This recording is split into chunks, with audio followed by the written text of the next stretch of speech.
And tonight on Soul, a conversation between James Baldwin and Nikki Giovanni. And now, here to introduce the program is the producer of Soul, Ellis Haizlip.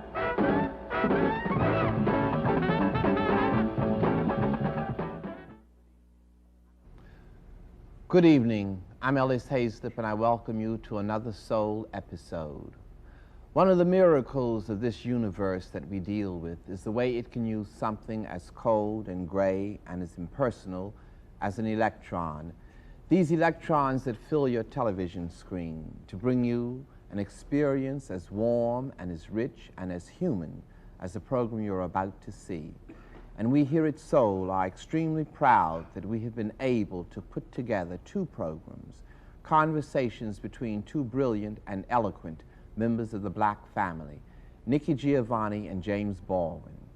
We had to travel to London in order to tape these programs, and we then edited them to fit within our time schedule of 1 hour.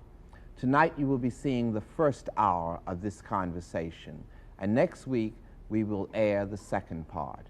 Mr. Baldwin, who is now living abroad, is the author of Going to Meet the Man, Tell Me How Long the Train's Been Gone, The Fire Next Time, Another Country, Nobody Knows My Name, Giovanni's Room, Notes of a Native Son, Go Tell It on the Mountain, and A Rap on Race with Margaret Mead.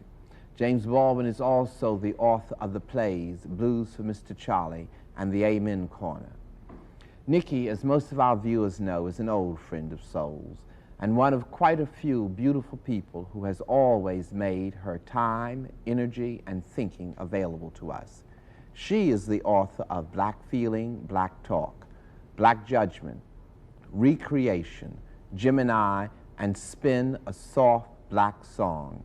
She also edited an anthology of black female voices titled Night Comes Softly.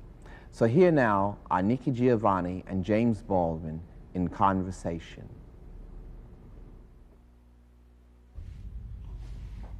Jimmy, I'm really curious. Why did you move to Europe? Well, why or when? Why? I think I know when. I moved to Europe insofar as one can say I did. I moved to Europe first in 1948 because I was trying to become a writer and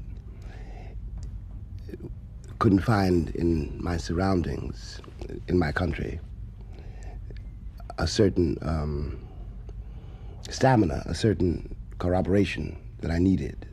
For example, no one ever told me that Alexander Dumas was a mulatto, and no one had told me that Pushkin was black.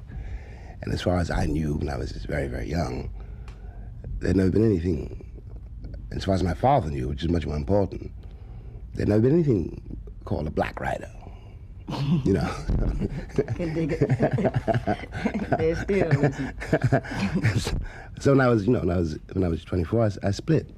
I came to Paris and worked and went home in 57 and worked and stayed and was based in New York, really, in and out, because work is, on the one hand, making speeches, and on the other hand, trying to write, And I never was able to write in New York, so I would go out and do my work and come back and do my work, if you see what I mean. Yeah, I understand. And that all ended in a way, or something else began, after Martin Luther King was murdered, and I spent a long time in limbo.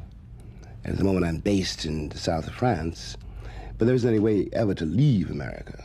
I would be a fool to think that there was someplace I could go where I wouldn't carry myself with me, or there was some way for me to live if I pretended I didn't have the responsibilities which, in fact, I do have. So I'm, in a way, just living. I'm a cat trying to make it in the world, because I'm condemned to live in the world. Condemned? Condemned in the sense that when you're young and also when you're old, you would rather, have around you, the expected things, to know where everything is, and it's a little difficult, but it's very valuable to be forced to move one place to another and deal with another set of situations all of the time, and to accept that this is going to be, it is your life, and to use it, It means you, in a sense, become neither white nor black, you know, and you learn a great deal about, you're forced to learn a great deal about the history out of which all these words and conceptions and flags and martyrdoms Right. come. Yeah.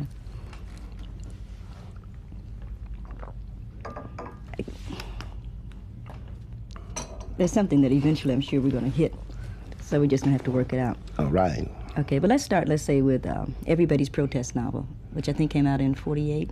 It came out in 49, 49, something like that, Yeah. yes. When I was 6. Oh, Jesus. I thought it was a magnificent piece. As I went to first grade, I said, my God, somebody's really talking. How do you stand in relationship, say, to that novel now? To that, I mean, to to Everybody's the, Protest novel, yes. that essay now. Yeah.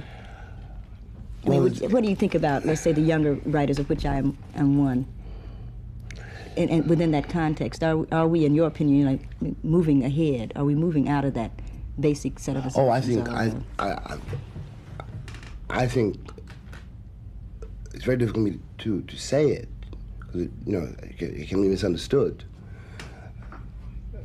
But you have no idea, and I can never express to you to what extent I depend on you, or I mean you, Nikki Giovanni, and also I mean your generation. That generation, yeah. You know, I can even say you have no idea, and I can never express that either, because in a way I have no right to say it, but I'm very proud of you.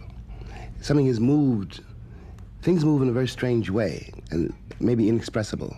Mm-hmm. If I wrote that essay today, for example, I would be writing a very different essay out of a very different kind of problem. Mm-hmm. I think that without quite realizing it, and no matter what our hang-ups are as of this very moment, the hang-up of my generation or the hang-up of your generation, mm-hmm. you know, and the terrible situation in which all of us find ourselves, one thing has changed, and that is the attitude that black people have toward themselves.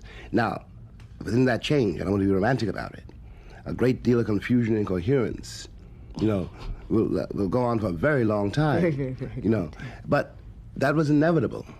Mm-hmm. That moment had to come too, you know. And Everybody's Protest novel, I was trying for myself, after all, first of all, to elucidate for myself a theology and the effects of a theology, which I, at that moment, realized I carried in myself. Mm-hmm. You know, it was not the world that was my oppressor only. Because what the world does to you, if the world does it to you long enough and effectively enough, you begin to do it to yourself. Mm-hmm. You become a collaborator, an accomplice of your own murderers, mm-hmm. because you believe the same things they do. You know, they think it's important to be white, and you think it's important to be white. Mm-hmm. They think it is shameful to be black, and you think it is shameful to be black. And you have no corroboration around you of any other sense of life. You know, all those corroborations which are around you are, in terms of the white majority standards, so deplorable, they frighten you to death. You don't eat watermelon. You know, you get so rigid you can't dance. You know, you can hardly move by the time you're 14. Mm-hmm. You know, you're always scrubbed and shining.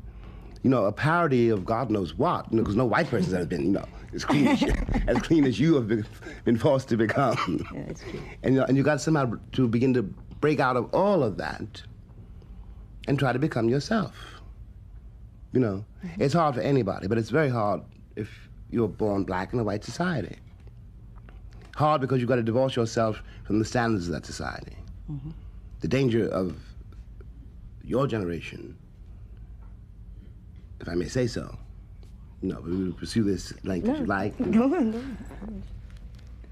Is to substitute one romanticism for another. Mm-hmm. You know, because in fact, these categories are, to put it too simply, but you know, with a certain brutal truth, these categories are commercial categories. It's true. You know, there was a reason that when you and I were slaves, my son, produced out of your body, was by definition a slave. Mm-hmm. But the master's son also produced out of your body, depending on his color. If he was light enough, he could live in the big house. And if he wasn't, he took his condition from the condition of his mother. He was still a slave, though. He was a slave. He was a slave. He was a slave because even though he might be the master's son,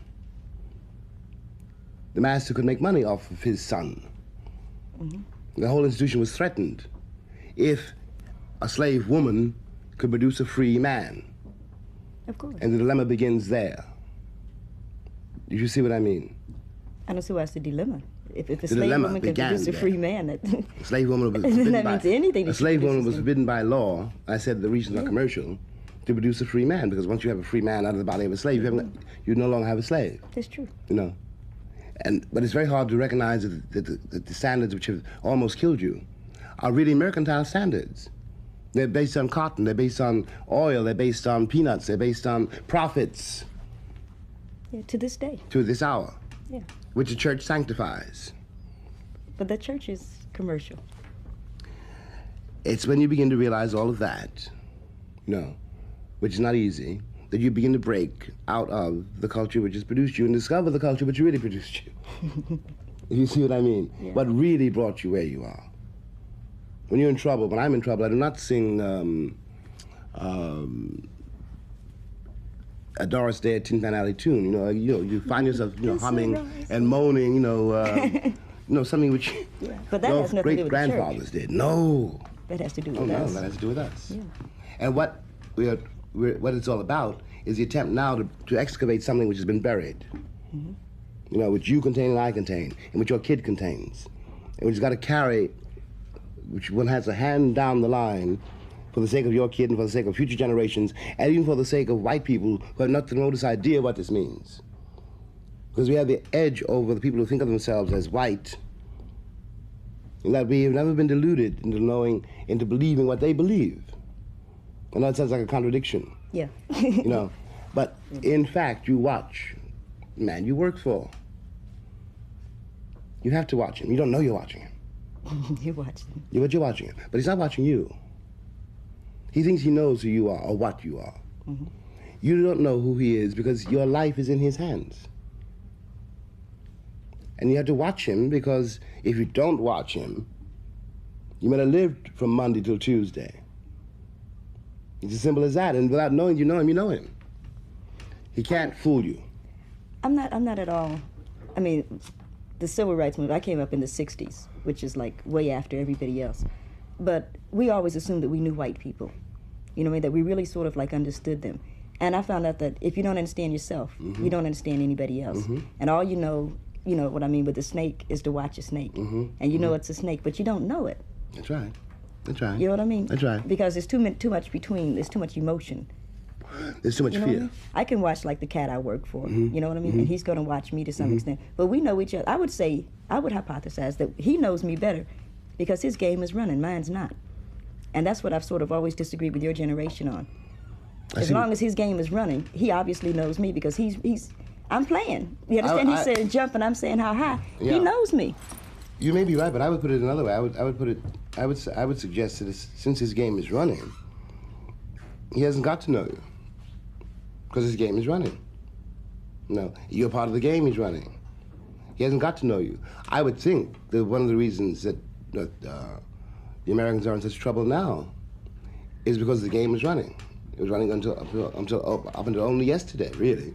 Would you believe today? And all of a sudden, through the American astonishment, the Americans have suddenly discovered that people in the world don't like them. Yeah. Now, I always knew that, because I didn't like them. I love some. They're not likable. Well, there's two people that are unlikable. But they ain't likable. And there's two people in the world that's not likable, a master and a slave. Exactly. You see? Exactly. We will never get precise categories for that very loaded statement. But that is where the truth is. Yeah. How could you like them? So the question, for me, the question has always been power. Yes. And for like you all, the question has been morals. I never wanted to be the most moral person in the world. I agree. I know. I would sell my soul. You know what I mean? What does it profit a man to gain the world and lose his soul? The world. You know what I mean? The world. That's what it profits. I know. So you take the soul. The people think that's spiritual. Take the world, but give me Jesus. Yes, Y'all can have Jesus. Yes. Give me the world. Even though it's losing 25% of its energy every 100 years or something ridiculous. Oh, please, don't believe don't believe everything you hear. No, but I'm saying that's not my concern, I know. Even though it's polluted, ugly, dirty, give it to me. Speaking... Or I will take it or not. But speaking I agree with you. I agree with you. But speaking for myself, but also speaking as representative of my generation. Mm-hmm. But it's probably safer to speak only for myself, really. You know, I know that in my own case, what I felt and still feel, perhaps in a different way, but what I felt very strongly in the years, for example, when we all were marching down those dusty highways with Martin. Look, I left the church when I was 17 years old, you know, and I've not really been to a church since, except, you know, when I had to go for various fundraising rallies or this or that. And I was not exactly the kind of Christian that Martin was, if I could be described as a Christian at all. It's hard to be the kind of Christian he was. But I liked him. I loved him, in fact. And I knew that something was happening through him. And my concern was, yes, the world. But I'd seen what white people had done to the world. And I'd seen what white people had done to their children. You know, mm-hmm. Because in gaining the world, they had lost something. A lot. You know, they'd lost the ability to love their own children. Or the ability to love themselves. Which is the same thing, you know. And I didn't want that to happen, if I may say so, to you.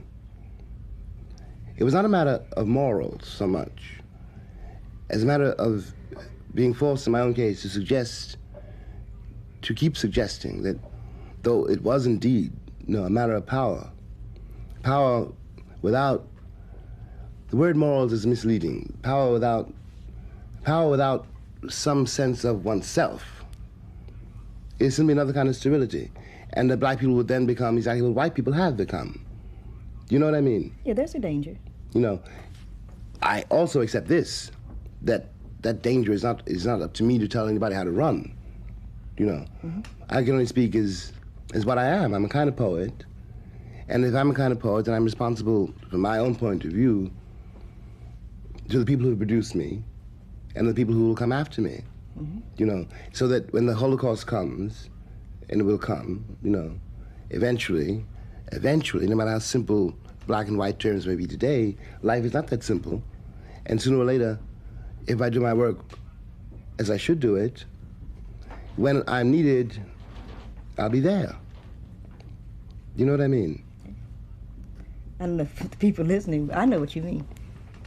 Because I think the most important, because I think the most important thing for any of us is when what comes, or when what we know will come comes, mm-hmm. that we have the strength to say, yeah, it came. That's right, it came. You know, it came. And I'm going to stay in my apartment on 94th and you'll be in Nice, mm-hmm. but we'll say, yeah. And we'll also be able to ride out the storm, but what is more important is not so much the riding out of the storm for you, Nikki, and me, Jimmy, mm-hmm. you know.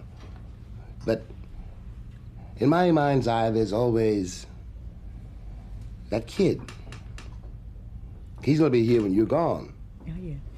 You know, hopefully. And when I am long gone. And from my point of view, it is about the children. It is about the children. We have to give the children something, which in a way was, after all, given to us, though we had to learn how to translate it. Because your kid will be moving in a very different world than the one in which I grew up, which you won't know anything about at all, or the world in which you grew up, which will be remote for him, and yet he comes out of it, and has got to carry it much further than you or I will be able to carry it. He's got to have respect for it, but not be trapped by it. Precisely. You have to both give it to him and liberate him from it. Yes. You know. And I think that kind of thing has been lacking. Like, I think one of the nicest things that we created almost as a generation, and it wasn't us because Martin Delaney and those people were way before us, but just the fact that we could say, hey, I don't like white people. Mm-hmm. It's a great liberation. Know, it was a beginning of course, being able to like them. Exactly. You know, exactly. Which of course it upsets them, but that's their problem. Yeah, but their problem really is a kind of. We were talking earlier before the show began about the kind of incomprehension in somebody's face, and you're trying to describe what is to you a very simple situation. Right. You know, like people don't like going to jail, and you see the man's face, and he looks astonished. What? People don't like going to jail, and then you pull back. You mean so You know, does that really go on? And you live with this all your life. And what you watch is that he knows it, really. He doesn't think that you know it. He doesn't think anybody will tell him. And if it comes in, as we were saying earlier, if he allows that to enter into his guts, he's a very different person. He may be, he may explode. He doesn't know what will happen if he allows this apprehension of someone else's experience to enter into him. Right, because he's perpetuating his experience. And this is the crisis of the age. This is what Malcolm really meant when he said that white is a state of mind. Okay. You know. I won't argue that. On a certain level, because I tend to be parochial, for one thing, and I tend to care about Afro-Americans, which I would define as the sons and daughters of slaves and slave owners. Mm-hmm. You know what I mean? Mm-hmm. I have. That doesn't, by the way, sound very parochial to me. It's very parochial because I don't care about my third-row brothers and sisters and things like that I'm sure I should. But as we... You mean you're responsible for a certain situation? I just can't deal with it. Yes, I know. think that if everybody dealt with their own little situation, yes. if I deal with my block and you deal with your block, we'll have two good... And Malcolm said that too. Yeah. So when we deal with white as being like a state of... Well, Malcolm said everything, which I would grant. No, I mean, really? he encompassed. But as we begin to try to deal, you know what I mean, with the world, we find that a lot of things break down. And we find that frequently a white face goes with a white mind. Mm-hmm. Occasionally, a black face goes with a white mind. Mm-hmm. Very seldom, a white face will have a black mind. But we find the frequent situation is a white face has a white mind. Yeah, but you know what I mean? So for the few mistakes that you would make, it's unfortunate. No, I know. You know, I wouldn't. To me, it's unfortunate. I wouldn't argue that at all. Yeah. No, I wouldn't argue that at all. No, it doesn't make any difference to me. As I said once somewhere, you know, that a cop is a cop. Well, cops are white. And you know, and he may be a very nice man, but I haven't got the time to figure that out. You know, all I know is he's got a uniform and a gun. You know, and I have to relate to him that way. You know, really that's the only way to relate to him at all. Because one of us is going, one of us may have to die. One of us, you know, in New York, there's a big campaign going on to humanize the policeman, and they have billboards upstate, and they have a picture of a big cop bending over this little blonde girl. Mm-hmm. And the sign say, and some people call him Pig. Mm-hmm. And I wanted to buy a billboard. I told a friend of mine, I want to buy a billboard and show this big cop and this 14-year-old kid with 30 bullets in him and saying some people call him Peacemaker. You know? You ought to do one thing. One thing Lorraine Hansberry said, get this photograph. When we had that famous meeting with Bobby Kennedy, Lorraine said to Bobby, who was also dead. Everybody's dead. You know. Lorraine said to Bobby, in answer to something about black manhood. Jerome Smith had been talking about black men. And Lorraine said she wasn't worried about black men because they'd done very well, all things considered. She was very proud of them. But she told Bobby, she said, I'm very upset about the state of that civilization which produced that photograph of that white cop in Birmingham standing on that black woman's neck. Yeah. You know. Yeah. What does that say for white manhood? But again, that's a moral position. Well, if you follow what I mean by yeah, moral. I do. That means that we're on top of the situation by being on bottom. And many of us would like to see it the other way around. I'm not quite that romantic, or even if you want to use the word moral, quite that moral. I simply know, I think I know. You know, look, I'm not a financier. You know, I'm not a banker. I'm not a practical man, so to speak.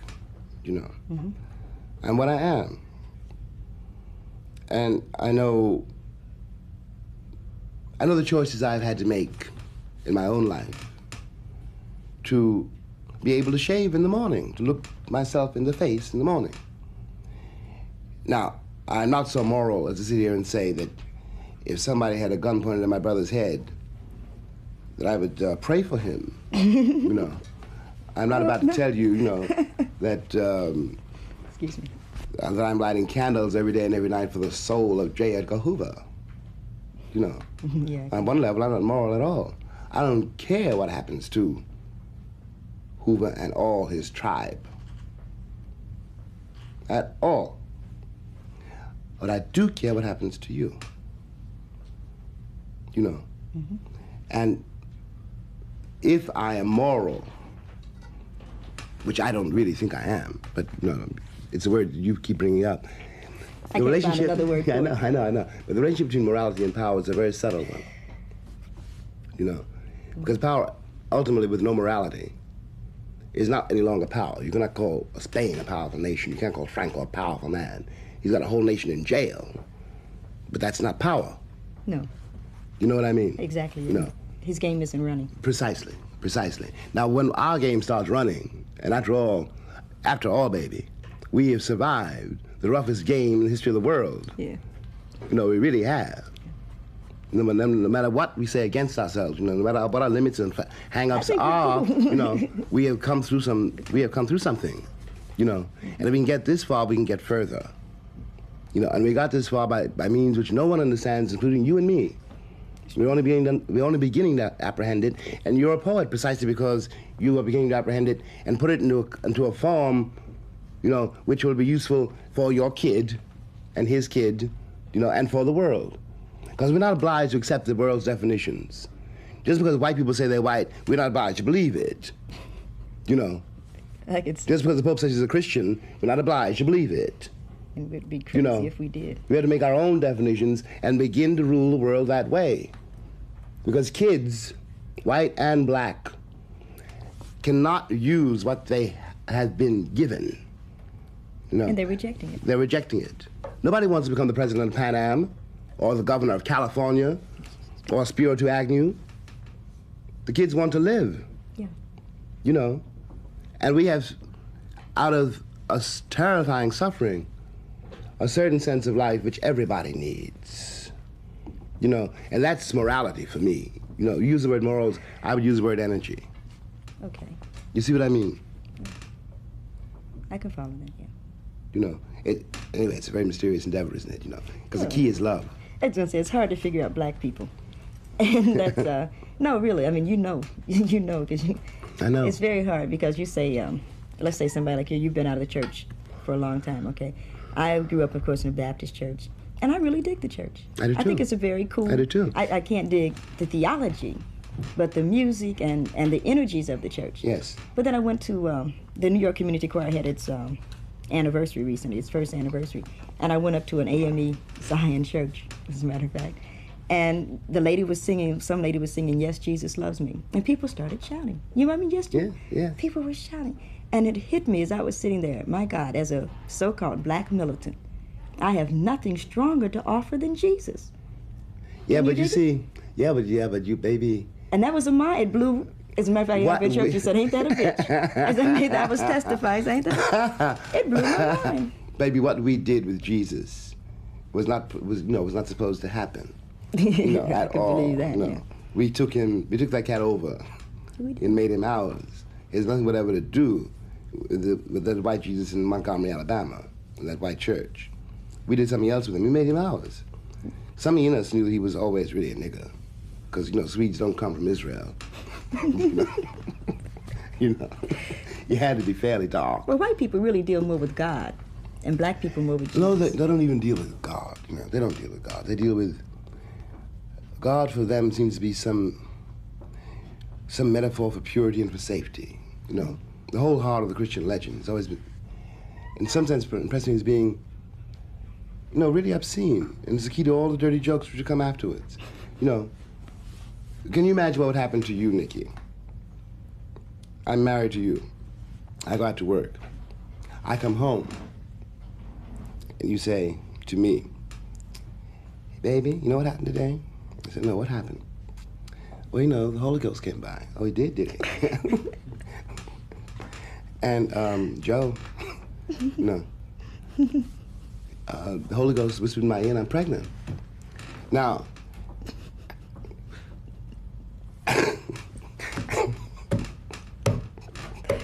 I might. I don't think you'd go for it. I might look a little hard at you.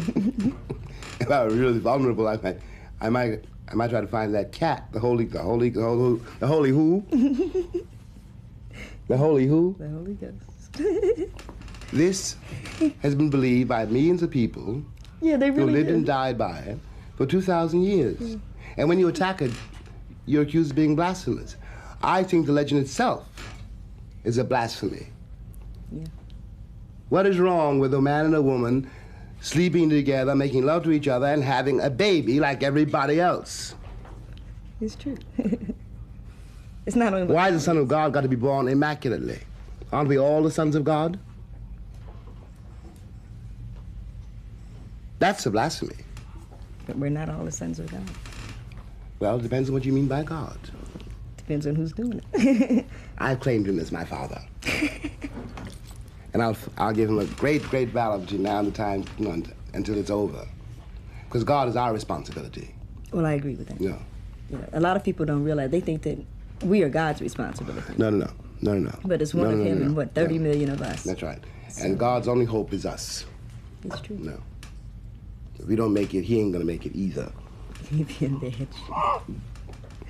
Yeah, now people are funny about sex, which I never understood. Well, they're terrified of it. Same way the people are. It's not about sex either. It's not about sex. Sex is not really the problem. Love is the problem. When you're a kid, when you're a 16-year-old boy, 15-year-old boy, what does he want really? He wants release. 15-year-old girl. Yes, and there's nothing yet at that moment yet to do really with love, because love is something which comes much later, really. A kid loves you in a certain way because he needs you. Mm-hmm. But later on, when you're a man or a woman, it has to be much more reciprocal. You love somebody because you need each other.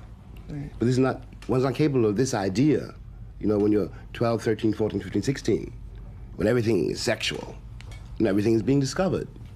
Mm-hmm. That's why so many of our kids turn into junkies, which we won't go into at the moment.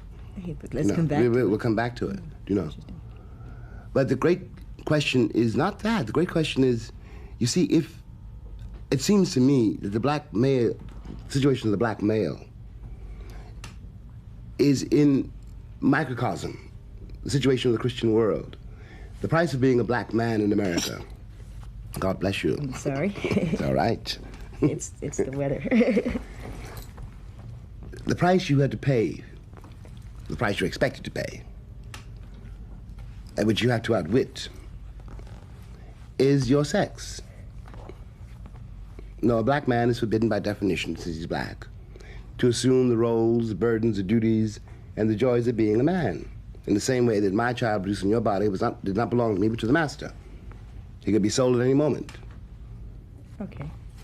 You know what I mean? I can follow that. And this erodes a man's sexuality. When you erode a man's sexuality, you destroy his possibility to love anybody. Though sex and love are not the same thing, if the man's sexuality is gone, then his possibility, his hope of loving is also gone. He has no way to express. He has limited ways to express. He has absolutely no floor on which to dance, no room in which to move, no way to get from one day to the next. Because to make love to you is not the same thing as taking you. Mm-hmm. And it's a journey which both people have got to make with each other. But why do black men? Why do we allow this to happen? Look, when I begin to talk about the situation of black men, I'm nearly 50, so that I've got to avoid sounding, in any way defensive, because no, I don't mean that I think that you're attacking me, but you asked me a question which I'm trying to answer as honestly as I can. I have to look back over my own life, and you save yourself if you have any sense at all, and if you're lucky enough. If you lose your center, and let's say the center is your sex, if you lose that, if you allow that to be destroyed, then everything else is gone. And you have to figure out a way of saving it from the landlord. Because after all, I had to watch my father and what my father had to endure to raise 9 children on $27.50 a week when he was working. Now, when I was a kid, I didn't know what the man was going through at all. I didn't know why he was always in a rage. I didn't know why he was impossible to live with. But I had not had to go through yet his working day. Mm-hmm. And he couldn't quit his job because he had the kids to feed. He couldn't say, as you know, as our kids can, I don't like white people. He couldn't say anything. He lived his whole life in silence, except in the church. You know? Mm-hmm. And he couldn't explain. How can you explain to a 5-year-old kid, you know, my boss, you know, called me a nigger and I quit, and the kid's belly's empty, and you see it, you know, and you got to raise the kid. You know, you got to raise the kid, and your manhood is being slowly destroyed hour by hour, day by day. Your woman's watching it. You're watching her watch it, you know, and the love that you have for each other is being to be destroyed hour by hour and day by day. It's not her fault, it's not your fault, but there it goes because the pressures under which you live are inhuman. My father finally went mad. And I understood when I became a man how that could happen. It wasn't that he didn't love us, he loved us. It wasn't that he didn't love his wife, our mother. He loved her. But he couldn't take it. Day after day and hour after hour, being treated like a nigger. On that job and in those streets and on those subways. And then coming home to his children who didn't understand him at all, who were moving further and further away from him because they were afraid of him. And also, which is even worse, afraid of the situation, the condition, which he represented. He was, after all, for a kid, you begin to see when you're called a nigger, you look at your father, because you think your father can rule the world. Every kid thinks that, you know, and your father cannot do anything about it. And then you begin to despise your father, and you realize, oh, that's what a nigger is. And it's not your father's fault. And it's not your fault. It's the fault of the people who hold the power, because they have deliberately trained your father to be a slave. And they deliberately calculated that if he is a slave, you will be a slave. You will also accept it, and it'll go on forever, and slavery will last 1,000 years, which slaveholders said and believed. And now the bill is in, and they want from me, or from you, sympathy and understanding. I understand it all too well, and I have all the sympathy in the world for that spiritual disaster, but I have no pity. The bill is in. We paid it, now it's your turn. It's like a funny situation to be in, because like we were poor, but maybe unfortunately for somebody like me, not poor enough to relate to it. In that, you know, we had enough to eat it like that, things like that. So that my relationship to that whole syndrome, which remains true, I'm 28, to this day, is that I really don't understand it. I don't understand how on one hand, you say you're talking about like a black man, that he can be nothing in the streets and so fearful in his home, that he can be brutalized by some white person somewhere, and then come home and treat, you know, I mean, me, my mother, the same way that he was being treated, which perpetuates. I mean, you take somebody like me. I'm not married, right? Yes, but Nikki, I couldn't play my mother. Yes, I know. You know what I mean? I just couldn't deal with it. I said, no, this won't work. But Nikki, it is also true that since your mother played that role, you haven't got to. I couldn't. But you haven't got to. That's the point. Because she did. But her mother did. Yes, you know what I mean? Yes, but that's how we got here. What I really am trying to say is I don't want us to underestimate the price paid for us. I have a great deal of respect for those people, for my parents, for people that I don't know, for the whole, you know, everybody who's shuffled. I'm not saying that. I'm just saying that it's a phenomenon to me how you could be mistreated and then come home and mistreat someone the same way. First of all, Nikki, you say mistreated, or I say mistreated. No. But in the mind of the person who is doing it, he's not mistreating you. Well, I'm not dealing with that. Well, I'm not going to even, I mean, let's not for a minute. Let's say in the mind of, let's say your father, who is just an example, or the mind of my father, you know what I mean?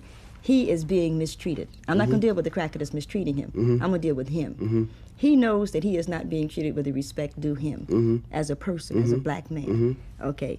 In order to like get that together, when he comes into that house, he begins to like brutalize my mother, for example. You see what I mean? Which becomes like a phenomenon to me Because I don't like white people and I'm afraid of black men, right? Mm-hmm. If you could follow what I'm saying I without follow you very anybody well. writing a letter and saying sister, you know what I Yeah, mean? but you can Okay, so what do you do? listen. You have to. I think what you have. It's a cycle. Of course it is, but you see, this is one of the reasons I don't protest, but try to make clear that the words white and black don't mean anything. You know, a man comes home.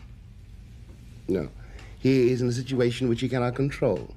He is a human being. It's got to come out somewhere.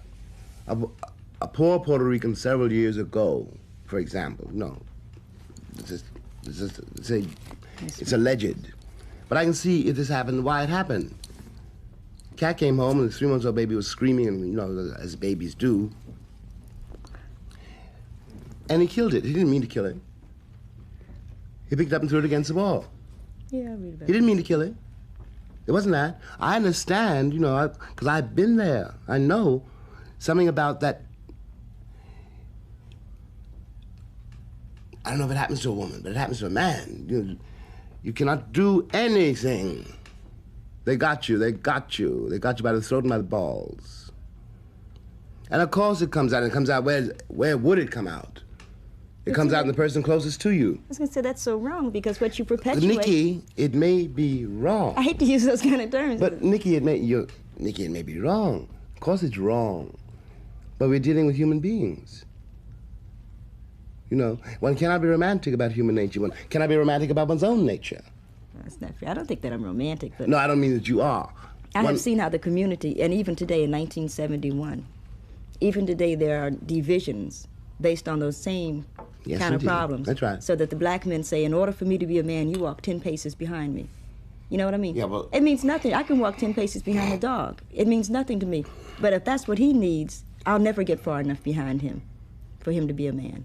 You know what I mean? Look, I'll never walk that slowly. Look, Nikki, if at the very great risk of seeming to pull rank. No. No. Full rank. You know I'm not. Go on. I'm not. No. But I don't mean that. But No. what I do mean is that a great many things which seem, if I may say so, new to you are not new to me.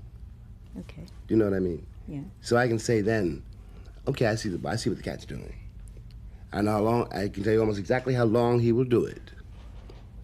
You know, I know that a great deal of what passes for black militancy right now is nothing but a fashion. You know, At best. You know, at best. Something will rest, something will remain. What is important about it is not the details, not the given, you know, people, you know, or the given so-called leaders or any of that jazz, you know. What is important is the impulse out of which it has come, the ferment out of which it has come, which it reveals too, and what's valuable in it will remain, and the rest will go.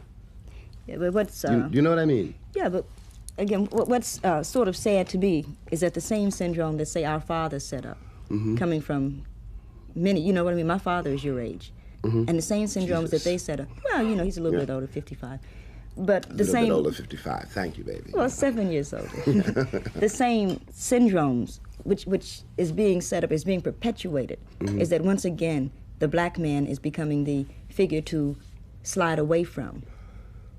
You know what I mean? That once again, the black man is the figure that you say, well, I can't handle that. And if you visit with the states, or you talk to people enough, you'll see that same syndrome, the little guys that are standing around crossing their arms, and they're not lovable. They're not giving any love. They could give a damn about me. You know what I mean? And that's unfortunate because I need love. Yes, but sweetheart, what you're saying is very, very serious. I'm not in the least denying it, because you're perfectly right. But the only way we can get through it, I think, and it's demanding a great deal of you, but one's got no choice but to demand a great deal of you, is that you understand. Look, let us say I'm King Oliver. All right. Right? And I'm a pretty good musician. A very good musician. And somebody called, let us say, Bing Crosby. You know, who couldn't carry a tune from here to here, right? Right. White Christmas. Right? It's true. Now I watch this little white boy become a millionaire. Become a millionaire. Many times over. I can't get a job. You know, and time goes on. You get older, you get more weary. And since you cannot get a job, your morale begins to be destroyed, and the body begins to fail you. Your death approaches.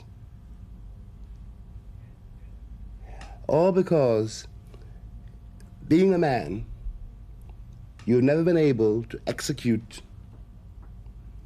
what a man ought to be able to do. And this is not for anything that you have done or not done by some arbitrary sentence. How in the world, if I can't get a job, if I can't even get my axe out of the pawn shop, if I can't even get money to get on the subway, how am I going to love anybody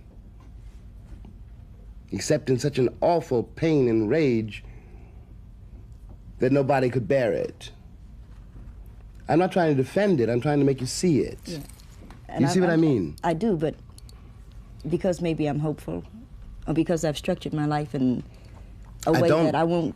I don't, by the way, think that what I'm describing is any longer true for your generation. I don't mean that. But I see the same, what I keep saying is that I see the same syndromes in the same guys that I have to deal with now. Yes, but my dear, what you have to see is also, you have to, look, think about the kid. Think about the kid. You know, what you're going through is one thing, and I'm not trying to minimize it. I'm not trying to minimize. It's not the worst thing in the world. I'm not trying to. I don't even mean you personally. Yeah, I know. The generation is not. Yes, I don't mean. No, I don't mean you, Nikki, exactly. No, I hope that nobody. No. I'm not talking about me that much. I know. But what I do mean is that simply assume for the moment. The kid is a useful metaphor because it carries you past one moment into the next, into another moment. Because no matter what happens to me or to you, one's responsibility is somewhere else. So it's a terrible Tuesday and a wretched Friday. But, you know, you still, the kid don't know that. And then you begin to see that what looked so awful on Wednesday or on Friday, or is so awful, is awful, but it's not eternal. You can get through it. Hopefully. And when you get through it, you can understand it. Okay. We're not like in disagreement. What I'm trying to maybe get you to relate to is that, and I lay it on black men because I'm a black woman. You have every right to. I'm sure it's that arbitrary. No, you have every right to. But a guy, let's say a guy's going with girl. Mm-hmm. Right? You're going with Maybelle. And Maybelle gets pregnant. All of a sudden, you can't speak to Maybelle because you don't have the money for a crib, right? Mm-hmm. Mm-hmm. She doesn't need a crib. The baby's going to sleep someplace. If you can follow me for 2 seconds, wait. Baby's going to sleep someplace. The baby's going to eat something. But what she needs at that moment is a man.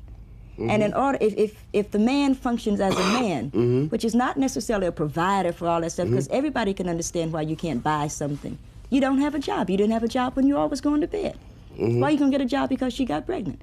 You understand? There's no job. But what she needs is a man to come by and say, hey, baby, you look good. And black men refuse to function like that because they say, I want to bring the crib when I come. Baby, you're never going to get the crib. Baby. Bring yourself. Baby, I agree with you. I understand what you're saying, you know. But let me tell you this. You know, you may be absolutely right, and you are right from your point of view.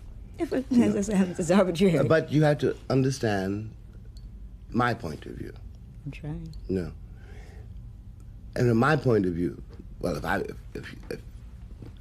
if you were pregnant, I would act very differently. But that's me. That's something else. But from the man's point of view, given the fact, as we said much earlier, that the standards of the civilization into which you were born are first outside of you, and by the time you get to be a man, they're inside of you. And this is not susceptible to any kind of judgment. It's a fact. If you're treated a certain way, you become a certain kind of person. If certain things describe you as being real, they're real for you, whether they're real or not. And in this civilization, a man who cannot support his wife and his child is not a man. And this is also in the, for example, in the welfare rules. You know, Yeah. the black man has always been treated as a slave, and of course he reacts that way, one way or another. You know, and you can blame him on a human level if you like, but I think it's more interesting you have to understand it, the bag the cat is in. But it's so... You know, because how can I, you know, I'm not being rational. You know, and I may love you, especially if I love you. How in the world I can't come with nothing. But it's not, I know it doesn't make any sense, Nikki, but a man is built like that. You see, when we talk about the children, right? Mm-hmm. Or we talk about, like, let's say my little boy, your nephew, something like that. We talk about how are we going to create the new child in the same old syndrome? Well, somebody first has to fake it enough. You understand? Somebody has to say, hell no, I can't buy you a bicycle, you don't need one. Yeah, and smile about it so the kid can say, I'm not afraid of daddy. But sometimes that happens, and after all... But not enough to talk, when we talk about the group. Yeah, but wait. We're talking about the group. Hold the phone, baby. You know, it has begun, something has begun. The fact that we're talking about it is a beginning. It's very important. You know, it's very important indeed. Look, I've had to learn in my own life, you know, I want this. I want it Friday. And Friday comes and I worked my behind off to get something done that don't come. It doesn't come for 20 years. Then you use that 20 years. Look, life is a very short and very long time. It is, really it is, you know. And it's very important not to get hung up on any given detail, because what is there, like the fact that you're a woman and the fact that I'm a man, that's going to be there forever, and we're going to have to deal with that forever. From the beginning, you know. Sure. And we have to deal with it from day to day, you know. Because if we love each other, we both know it. The tragedy is we both know it, and the greater tragedy is that it's destroyed by things which have nothing to do with you and nothing to do with me. A man is built as he's built, and there's nothing one can do about that. A man is not a woman. That's true. You know, and whether he's wrong or right, look, if we're living in the same house, and you're my wife or my woman, I had to be responsible for that house. And I'm not allowed to be responsible for that house. I'm no longer in my own eyes. It doesn't make any difference what you may think of me. In my own eyes, that's where I'm not a man. That's the you see what I mean? It does indeed make a difference what I think about it, because I could be perfectly willing, and as a matter of fact, I am perfectly willing to concede that, first of all, a man is a natural aggressor. You know what I mean? I don't care if I walked up to you and said, let's go to bed. You are the aggressor in that situation, because it all depends on you. I could fool myself, I could fool my friends. Say, yeah, I got him. It depended on you. You see? So I'm never confused on that level. Yeah, but I've seen so many people get so hung up in such crappy, superficial kind of things that for lack of being able to bring a steak in the house, they won't come. I can get my own damn steak. Nikki, I need you, Nikki, and that's what the black. No, really, I mean, that's to me what the black. Yeah, but man Nikki, you're perfectly right. But you're being. But you're being perfectly rational. But it's a rational situation. Yeah, but love is not a rational situation. Love must be. It must be rational. Because this irrationality that we have does not work. It destroys people. I quite agree with you, but this is something we have to confront. When I was 22, I was about to get married. And for several reasons, I threw my wedding rings in the river, and that was when I split. You know, decided I would leave. I didn't get married partly because I had no future. It's very, very important. You had no future. I had no future sure. at all. No, you got to go back to where I was. Yeah, 22. You know, okay. I had no future. I couldn't keep a job, you know, because I couldn't stand the people I was working for, and nobody could call me a nigger. And since I was small, you know. Yeah, a little bit. You know, so I split, you know. Now, I love that girl, and I wanted children. but I already had 8. And they were all starving. Yeah. And from my point of view, it would have been an act of the most criminal irresponsibility to bring another mouth into the world which I could not feed. Yeah, but you see, those weren't your children. Those were your father's children.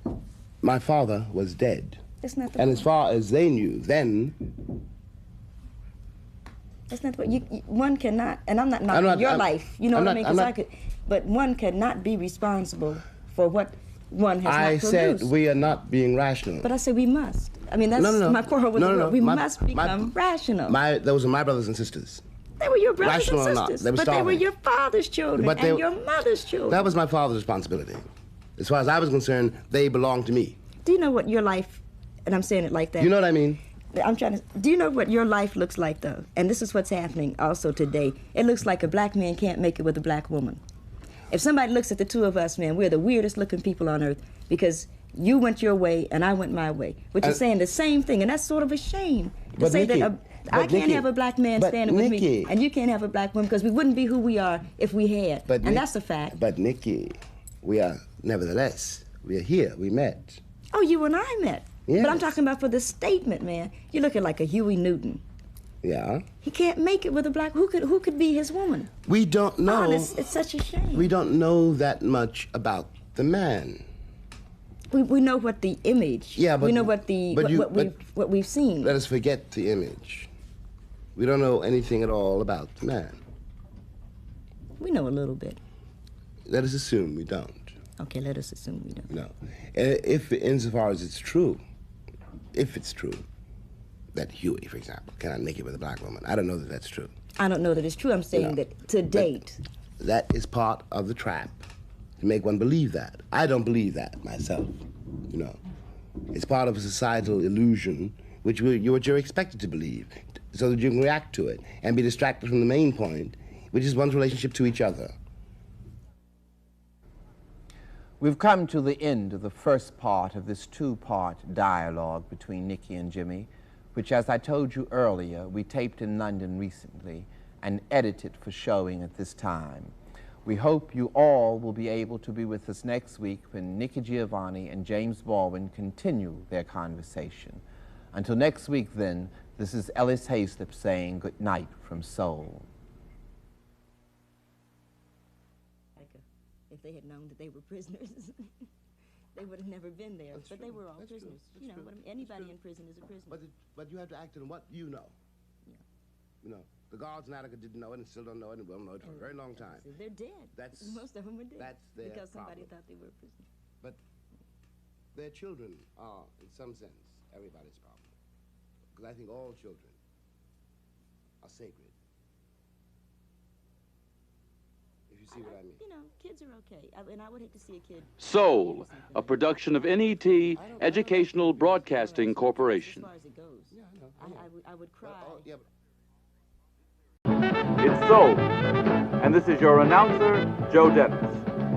And tonight on Soul, part 2 of a conversation between James Baldwin and Nikki Giovanni. And here again is the producer of Soul, Ellis Haizlip.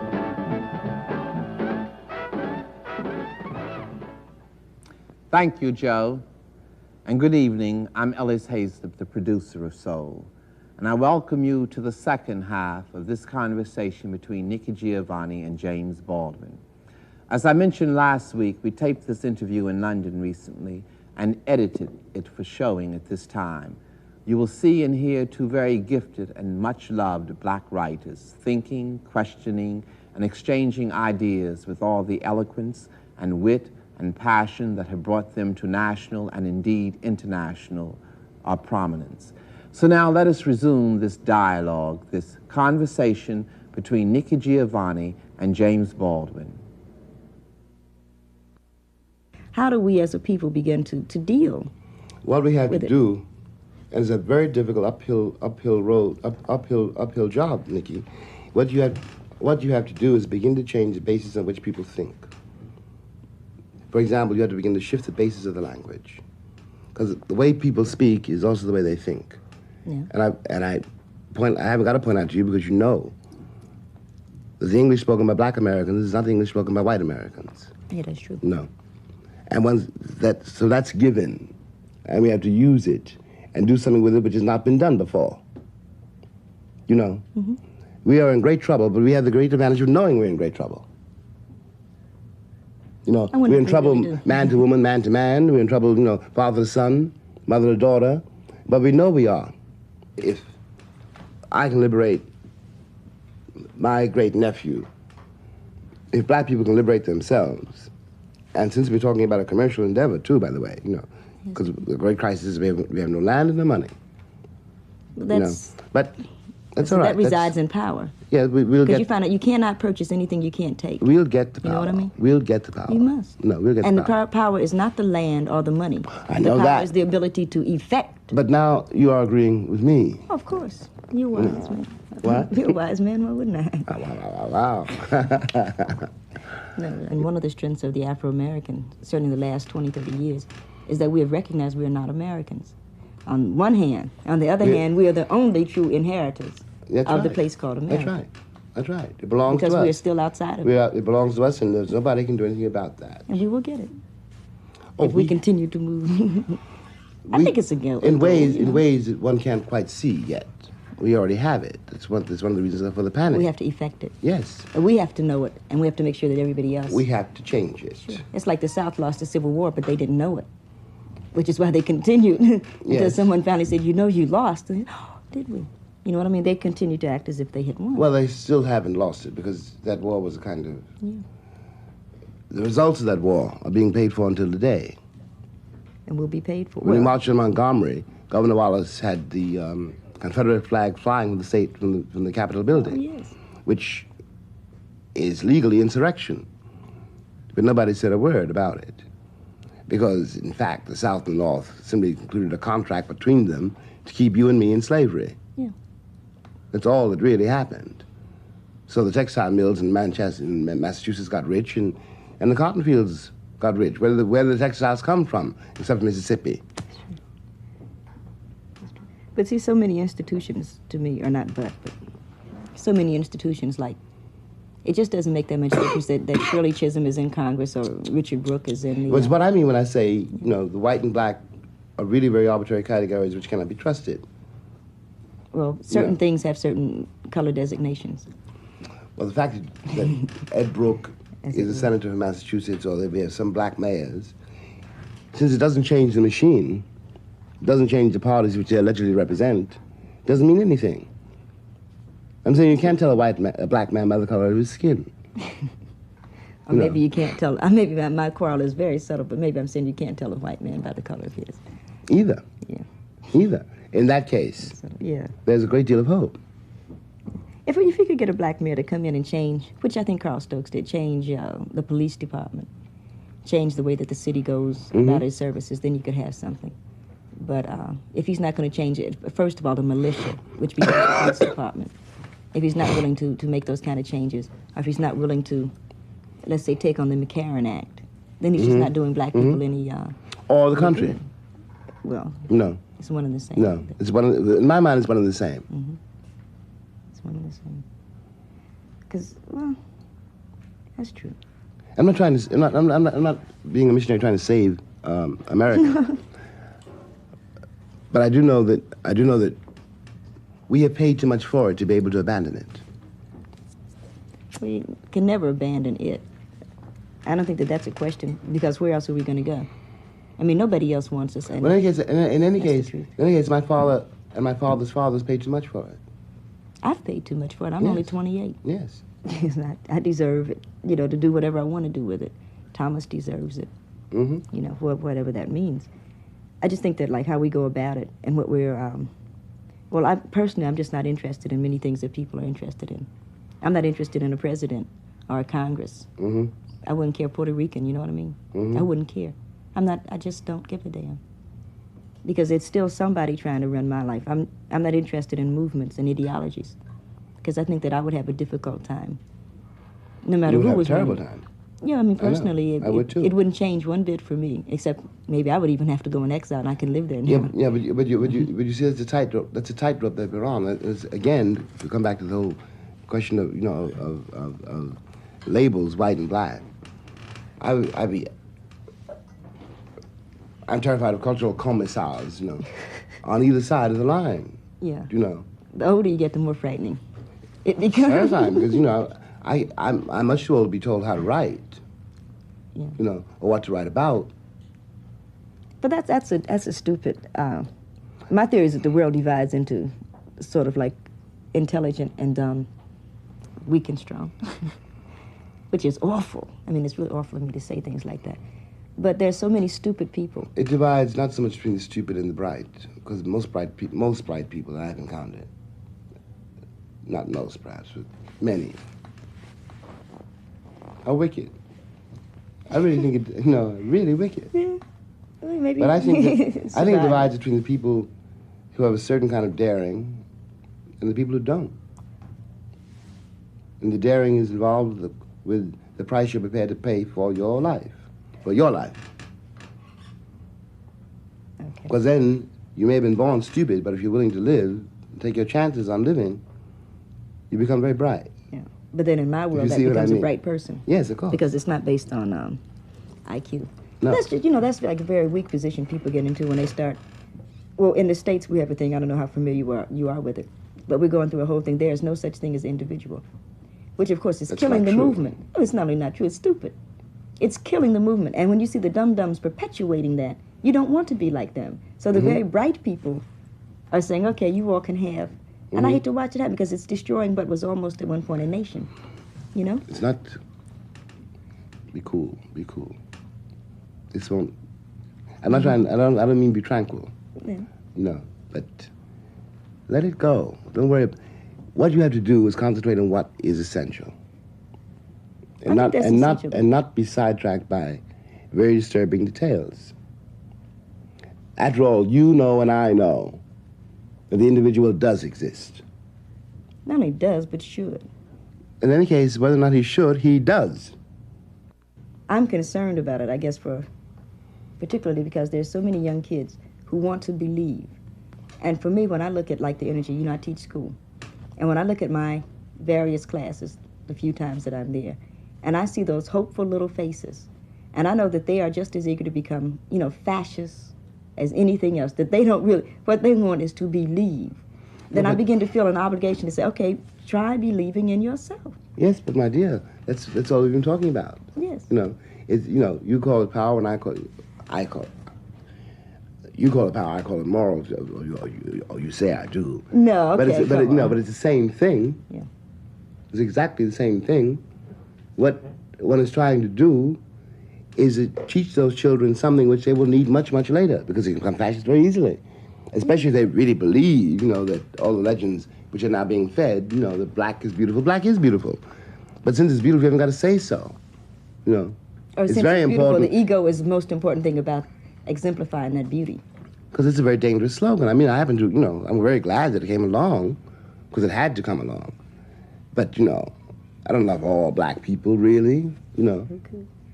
You know, I know some deacons and preachers and congressmen and judges and teachers and lawyers, you know, black, but not like me, you know. Mm-hmm. You know, you're trying to tell the child something which transcends all those categories. So he won't become what you see all around you every day. One tries. You know. But that has to be dealt with because they're constantly being fed that their ego is to be supplemented to what is constantly called the energy, which makes no sense to me. Because why should somebody who doesn't even know you run your life? You know, I mean, why should I run some kid's life? And I feel, you know, eminently equipped. You know what I mean? Yeah, if I I know. could be, I feel like, wow, I would be the best person. But why should I do that? Why can't you do it? You can make your own mistakes. Yeah, but you have to give the kid the morale which will allow him to do it. One tries. You know. Because I really see so many games being run by uncreative, stupid people. Look, You know? Nikki, And it's very disgusting. Most I'm people- sure that you all saw it. No, yes. But Jesus But Nikki, Christ. most people really accept without very much question the assumptions that they're given. But they must, I mean, it's illogical. When I was growing up, you know, the great trick was getting the civil service and work for the post office. You know, now I can't blame those people. I don't blame them. You know, it made them very unattractive people from my point of view, you know, but what else was a black cat to do? Create You know, something. you can't create anything unless you have been given, however you get it, I don't know, been given the belief or the rage or the madness or whatever, the necessity out of yourself to do it. Look, read a book by Richard Wright. The late Richard Wright wrote a book called Lord Today, which I meant to get for you today. It's about the post office. Well, it's not about the post office. It takes place in a post office. Right. You know, Granted. it's a tremendous, tremendous book. It's one day in the life of one black man. And no black cat can read that and not know, you know, because it's true. It's true. It's a fantastic record, you know. You see, the nature of the drama, in a sense, is that you and I both have to raise a child, but if I've been destroyed before I get home, you go one way, I go another, and the kid gets lost. And it isn't the fault of the woman or the man, and certainly not the fault of the kid. It's not a question of blame, though. It's a question of responsibility. Yeah, but and it is our responsibility to make sure that kid does not go. But what I'm trying to get at, Nikki, is that in order to take the responsibility, you have to be able to take the responsibility. It's not a mystical act. Somebody's got to pay the rent, and I can't put you on the streets. That's what you say. We have tried to make you able to pay your rent, or my rent, or our rent. We have found that there are not enough jobs, there is not enough money for you to do that. Now, why can't we try it my way? I think that the only thing that's changed in the last, since Martin Luther King, since 54, I think the only thing that's really changed is the black woman. And what she has said is... No, I don't think she's changed. I think she's become more visible. I think she's changed. Because there was a time, let's say my mother, you know what I mean, my aunts and things like that, they would say, okay, if that's the way you establish your manhood, I'm going to go for it. And my generation says, hey, no good. Okay. You must establish a new base. I'll agree with that. And we are, as a group, demanding that a new base be established. Yeah, but be careful as a woman of what you demand of a man. I demand that he be a man. Yeah, but you can't because say, the provision part... Yeah, but you can't say you demand it. You have to suggest it. Well, that's your ego that says that. No, I demand it. Now you deal with that. All right. Okay. I'll even go with that. I demand that you be a man, and I don't think that that's asking too much. Because if I wanted a provision, you know, I would get a camper. You know what I mean? I would get a camper that provides things. You know what I mean? You get an army surplus kit that provides things. I need a man, and black men have always been offered to provisions. People are either going to eat or starve to death. You know, the men of Biafra, the people were starving and they were still the men. Had to be that way. Through that horrendous kind of war. But it had to be that way because sometimes you are not able to feed your family. Sometimes you are not able to clothe your family. Do you then also deprive them of your manhood and of the input that a man has? Who teaches my son how to pee? Yeah, but you see? Yeah, but you're talking, I agree with you. I see that very well. But it's one thing to be in a situation where you see that you have where you see a future, however bloody, and to be in a situation where you see no future at all. But you are. It is incumbent. If I know, it is incumbent that we see a future. If I know what I'm demanding of you, in some sense, makes sense. If I know the fact the kid is not eating today or tonight or tomorrow, in some way makes sense. Yeah, then I can be there. But if it doesn't make any sense, and if I don't see anything coming out of it at all, will he eat if you're not there? If you're on welfare, he won't eat if I am there. That's the law.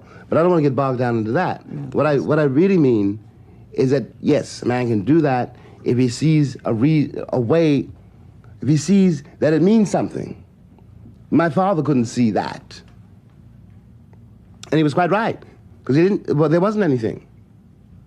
There's something, because all I know that works in the world is a relationship. Yes, all right. Okay, that's all that's going to work. It takes two people to have a relationship. Yeah, but the relationship... If you don't have a dream, fake it. But the relationship, you can't fake a dream. You got to fake it, because we don't have dreams these days. How the hell can you have a dream? For what?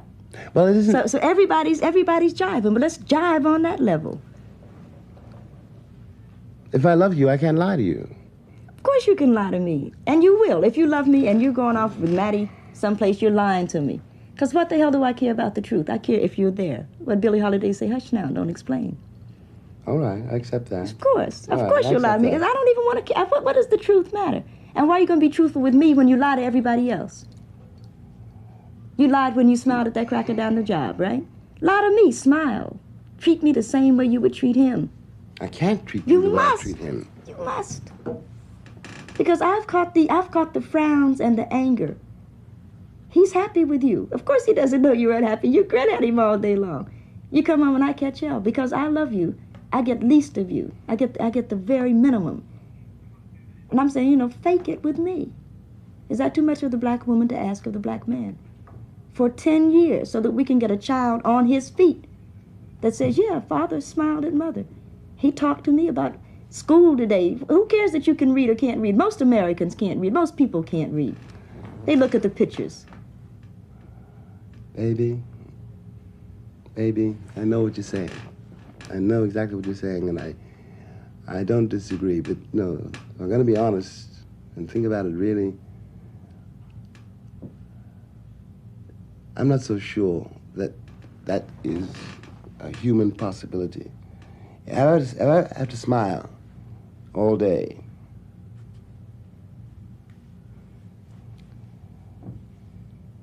and the cat on the job, the foreman, you don't understand why I'm smiling. Mm-hmm. Not because I want to smile, I'm smiling because that baby needs new shoes. I can't give a performance all day on the job and come home and give a performance all night in the house. Okay, so one of the performances will stop. Yes. So you say, and okay, I might be willing to go with it, but who's going to pay the rent? You're back to that again. The rent will get paid. Look, baby, I'm willing to play it your way, but you have to see my point of view. I see your point of view. But the rent will have to get paid. The price of the rent is my smile. No. I don't want you prostituting yourself. I demand. I don't want not be you a prostituting prostitute. yourself either. One of us has got to work. You will work it out because you are intelligent enough and you are sensitive enough.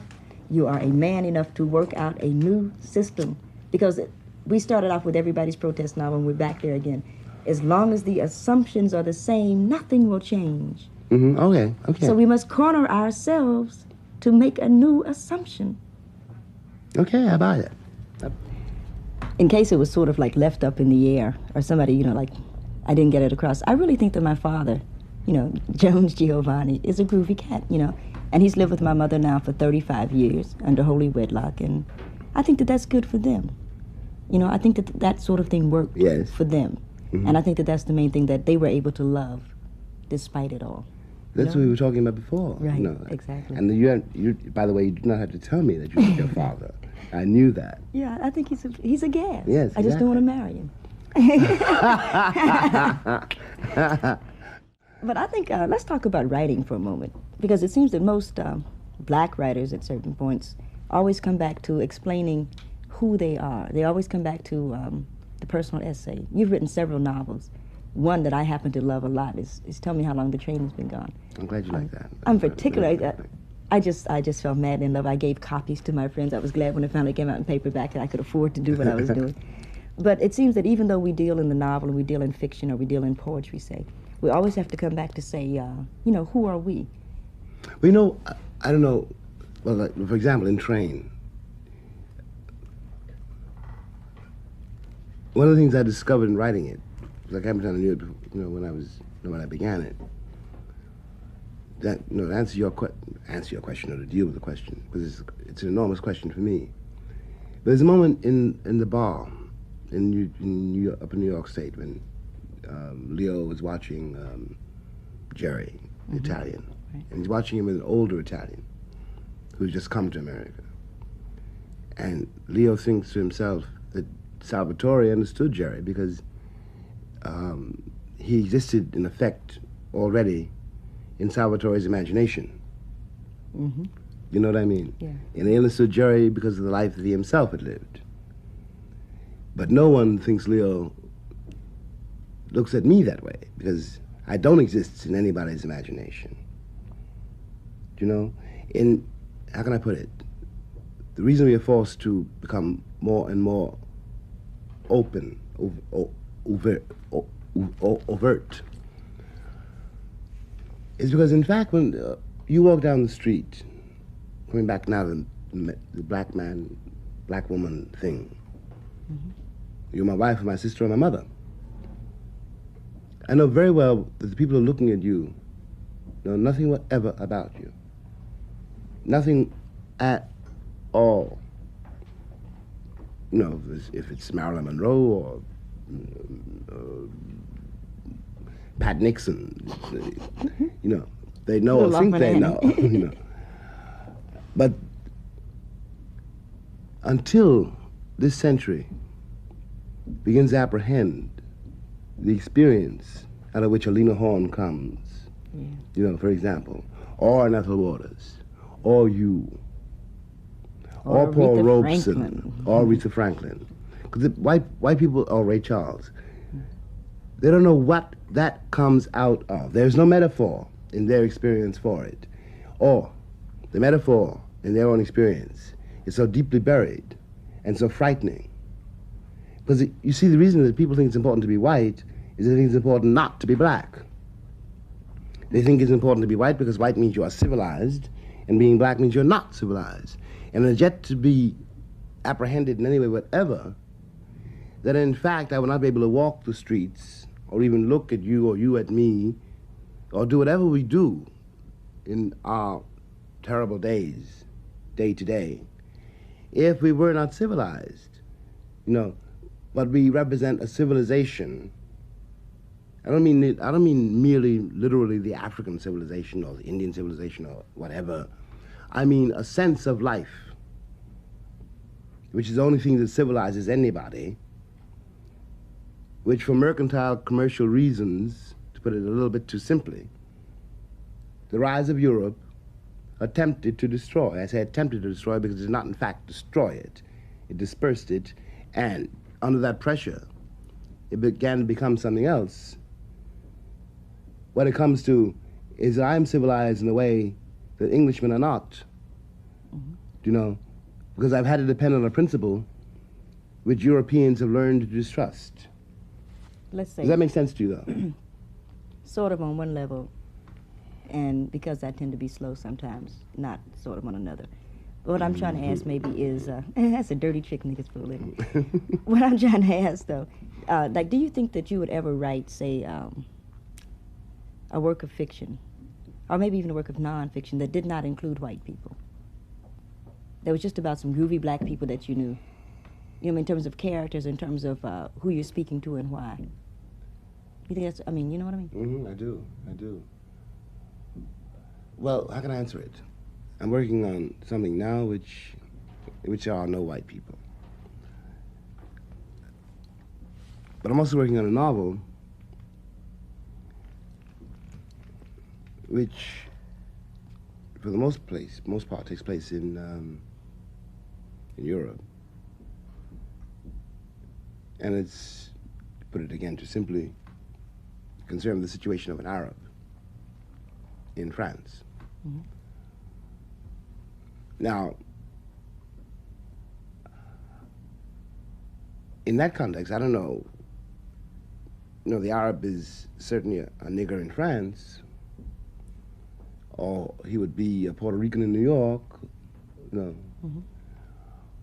or a Mexican in California. And what I'm trying to, it's very dangerous to talk about something you haven't finished, but... Yes, I will understand that. Yeah. What I'm trying to get at is my apprehension, anyway, of the crisis of this age. You know, and the crisis has something to do with identity, and that has something to do with buried histories.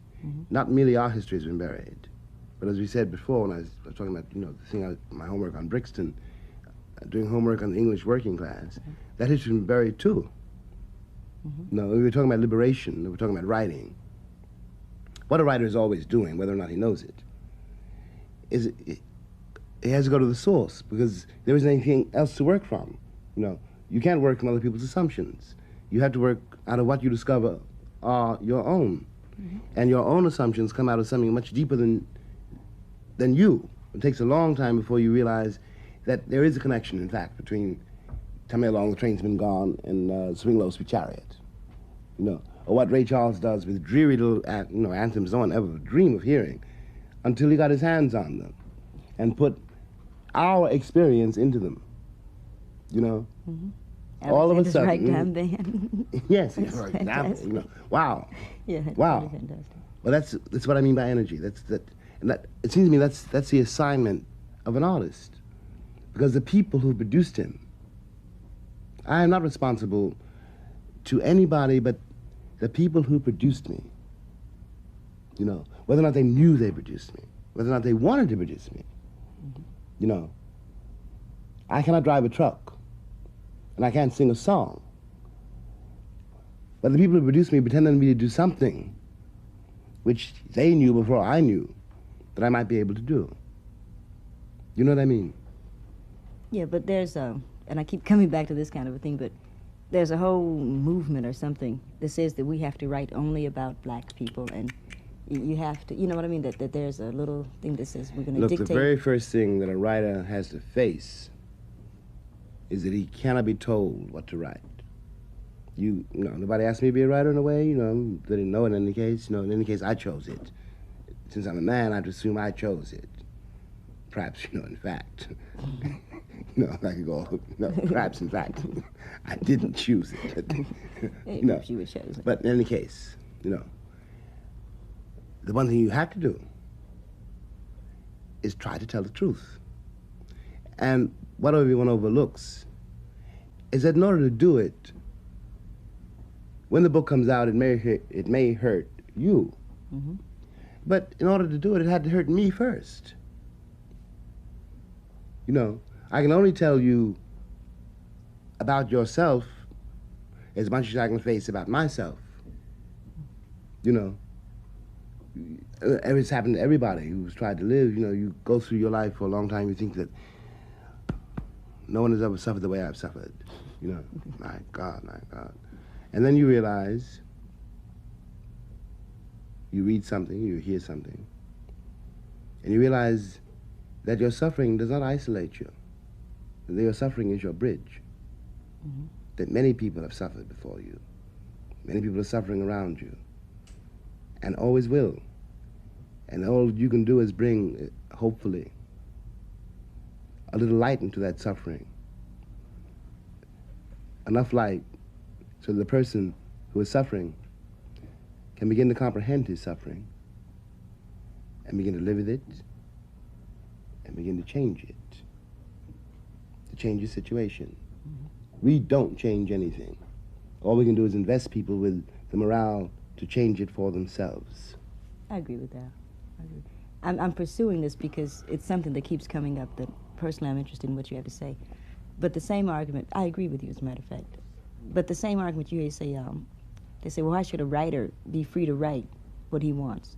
When, say, a teacher is not free to teach what he wants, or a postman. A teacher who is not free to teach is not a teacher, you know. Yeah.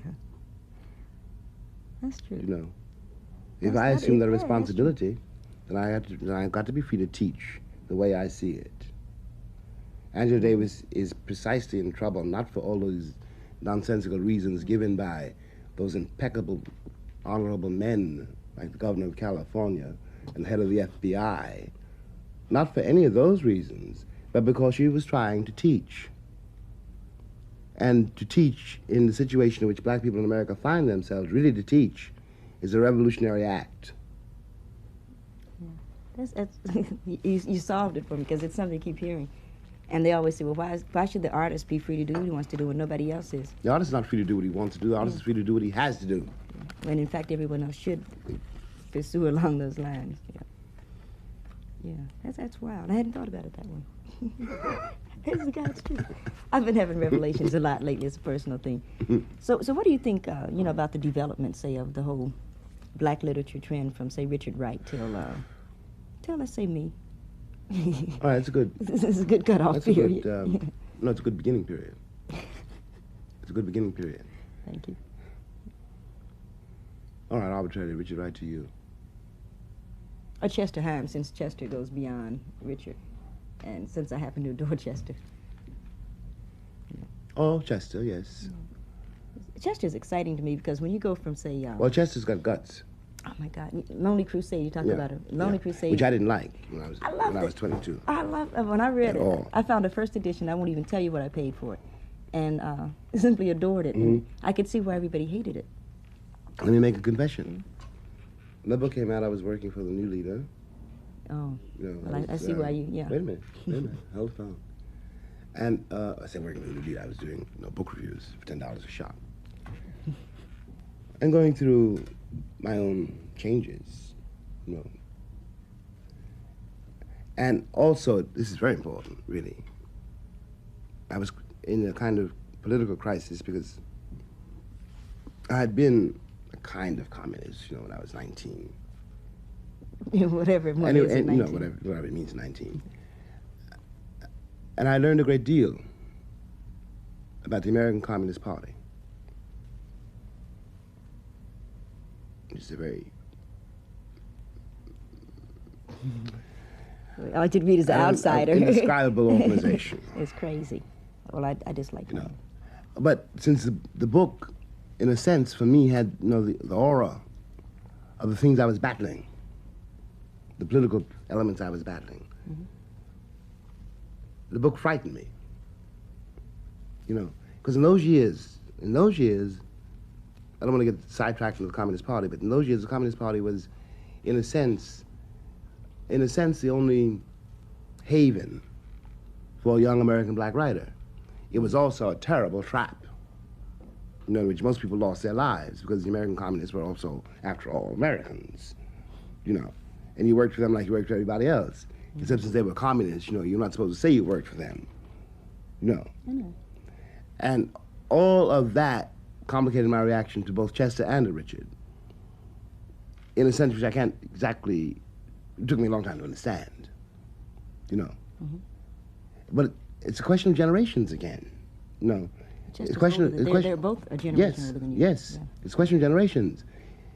I had to get to be a man myself in quite another context, and since in effect after the Second World War, the American Communist Party was a very different organization in a sense, and and the black situation became different too. There was no haven at all for black writers, so I split. I had to split, otherwise I would be dead. And figure it out on the stones of Paris. Do you know what I mean? Okay. Now, Richard left a tremendous testimony, about a time that will never be seen again, in which your son will read about the way he reads about Greece. Yeah. It came out of a set of assumptions, which a boy 21, that's what I was then, had to fight if he was going to live at all. Because what you couldn't accept was that pain. You couldn't accept that past as being your present and still more your future. You had to find some way of dealing with it. And to deal with it meant you had to find another vocabulary. You had to risk your life. You had to risk it all. You had to go for broke. Which both Chester and Richard. Now I can see. What I owe to Richard, what I owe to Chester, what I owe to Langston, what I owe to W.E.B. Du Bois, what I owe to Frederick Douglass. But I could not see that when I was 20. I don't think anybody can see that at 20, But you see, they were on one level, simply more exalted victims. I still remember a boy named Angelo Herndon, who wrote a book called Let Me Live. Right. I have no idea what happened to him. He's probably dead. He's probably like everybody dead, else. Like everybody else. And that's your future. Yeah. And it takes a long time before you accept what has been given to you from your past. What we call black literature is really summed up for me by the whole career, let's say, of Bessie Smith, Ray Charles, Aretha Franklin, because how it's been handed down since we couldn't read or write as far as they knew, you know. And it was at one time, after all, not 1,000 years ago, a crime to be able to read if you were black. You know, it was punishable by law. You know, if we had to smuggle information somehow, and we did it through our music, and we did it in the church. You know, you were talking before about, you know, the church you went to visit. You know, I thought about the Apollo Theater. The last time I saw Aretha, and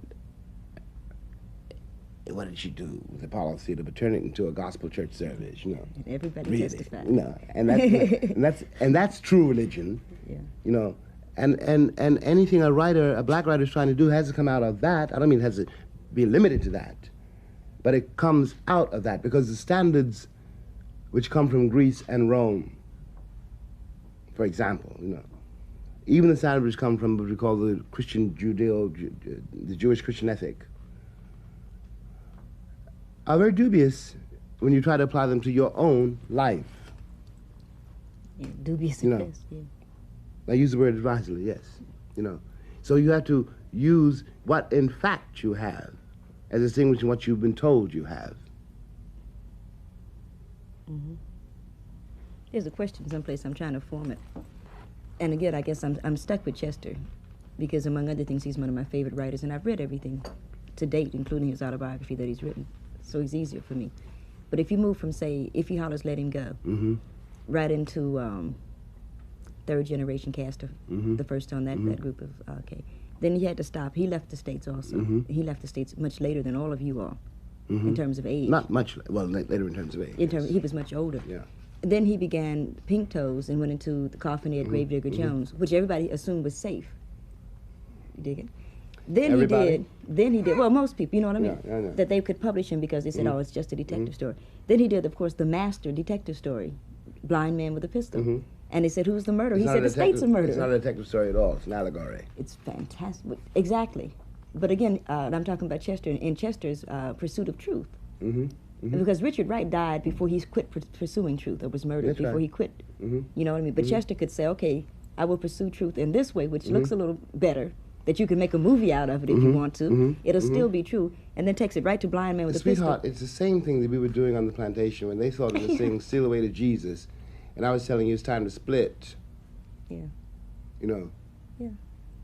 It's like, you know, But steal why away, do we steal always away. get hung up in, if I can use that kind of a word, why do we as black writers seem to be so hung up in the truth? If I can, I'm asking Because- this as a younger person. Because the you know what I mean? responsibility of a writer is to excavate, only where I can find, again, the experience of the people who produce them, because active writing is the intention of it, the root of it, is liberation. Look, this is why no tyrant in history was able to read, but every single one of them burned the books. It's true. You know? Yeah. That is why no one yet believes, really, that there is such a thing as a black writer. A black writer is still a freak, you know, Maybe even a dancing dog. We don't yet exist in the imagination of this century. And we cannot afford to play games. There's too much at stake.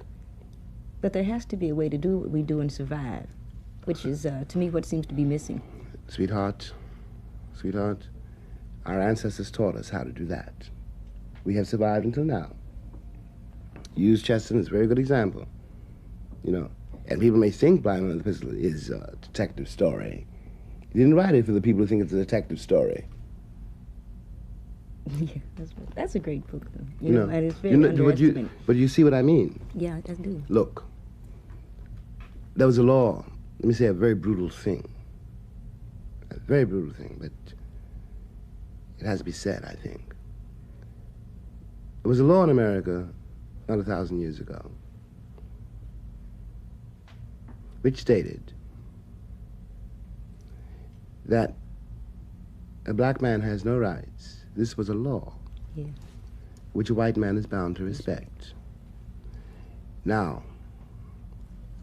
we have come to this. I can say now that the people who frame that law have no standards which I am bound to respect. That's the way the wheel goes round. No white critic can judge my work. I'd be a fool if I depended on that judgment. You know what I'm trying to say? Exactly. But I'm not sure that anyone at this stage, I personally hate critics. Maybe they're right. I'm not sure that anyone. Actually, I love critics, but they're very rare. A real critic is very rare. A real critic, to criticize a real book, would have to write a book of equal length, which case is a waste of time, because you could read the book that they're criticizing. That's right. Whether it be good or bad, whether it's to explain, you know what I mean? Mostly, though, the young critics are, I think, just trying to hurt people. And the young black critics try to hurt people, I think, essentially. And the white critics don't understand. In many cases, they would like to praise it, but they don't understand. I will be able to accept critical judgments the day I understand that they understand Ray Charles. It never happened. No. When that day comes, then, okay, that's a new ball game. We'll play it, we'll see. Yeah. I would rather a 14-year-old kid said I didn't like that essay or didn't like that poem. I could relate to that because I know that he read it and that he understood it. I felt myself together by the judgments of a few people whom I trusted. Yeah, it's the way it has to be. Who I knew would not give me any... Beep. Yeah. It's a funny situation to be in these days because everybody's trying to delineate what you're doing. And to me what's important is that things are being done. Look, baby, I know that my mother worked for them for a long time. A long time. A long time. And I know she came to the house every morning, left every night. And they did not know anything about her at all. I can dig it. What I discovered from my mother is they may be able to tell me who I am. Until they do that, they can't, until they do the one thing. Until they know who their maid is, they can't tell me anything about me. Yeah. And still less about you. You know, we were talking earlier about the junkie situation. Mm-hmm. Which I'm kind of, you said that it related to like that whole sexual thing. I'm kind of curious.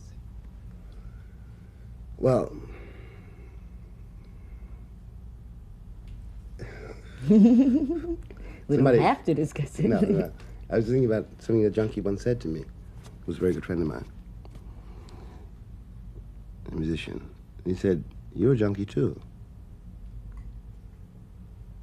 I thought to myself, am I? Because something in the way he said it made me, because I came to the same streets. I knew why he was a junkie, and I knew what had happened to me. Is it you're a junkie because you talk to yourself? I had to think about that. And I thought about it, and what he meant was you have to listen to your own sound. You've got to find a way to listen to your own sound. You live in a kind of echo chamber. And that's true, And it also demands a terrible turning away from many things,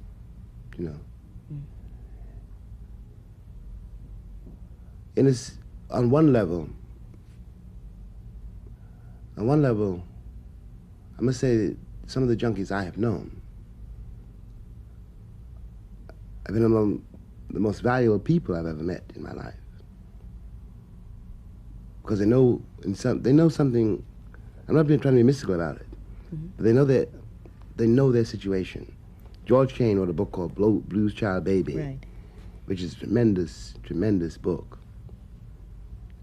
And the first honest book I've ever read about the condition of a junkie. But it really is exaggerated, or rather, made clear, the situation of being a black man in America. You could even go further than that and say the situation of being a white man, being a man in this civilization. Because in fact, frustrated the hell out of me. It's a tremendous book. I hear this one. Yeah, read it again. I will. Read it again. It's a very frightening book.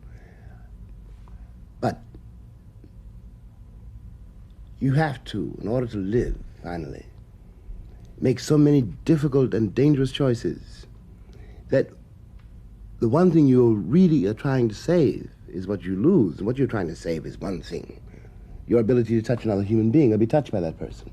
Mm-hmm. You know, that's what you're really trying to save. And when you realize you can't save that either, you hit the needle. You know?